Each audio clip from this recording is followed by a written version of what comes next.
বিসমিল্লাহির রহমানির রহিম।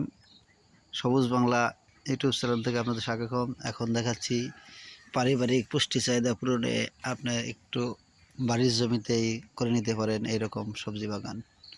এটা হচ্ছে আমার ধনিয়া পাতার চাষের একটা পদ্ধতি।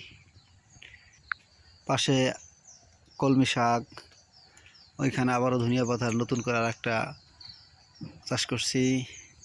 এর পাশে রয়েছে বেগুন গাছ। বেগুন গাছটা মাশাআল্লাহ ভালোই হয়েছে।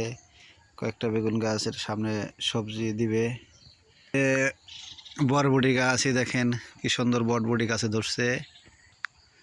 এর পাশে শশা গাছ, শশাও ধরছে মাশাআল্লাহ। মাঝে মাঝে আমরা শশা খাচ্ছি, নিজস্ব গাছের শশা খেতে খুবই সুস্বাদু।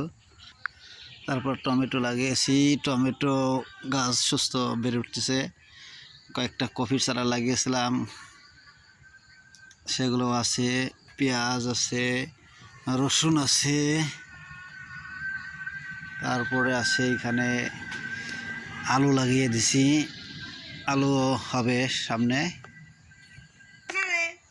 উস্তা গাছ, উস্তাও দেখা যাইতেছে, উস্তার ফুল আসছে, ধরতেছে। একটা লাউ গাছ, লাউ ধরতেছে। লাউ আছে, ওই যে এখানে একটা লাউ। এই যে আমার গাছের লাউ, লাউটা অনেক লম্বা জাতের। চাল কুমড়া আপনারা দেখতে পাচ্ছেন, একটা চাল কুমড়া, চাল কুমড়া। হ্যাঁ,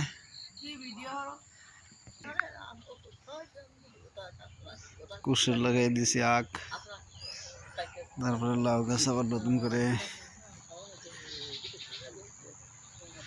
এখানে সিম গাছ।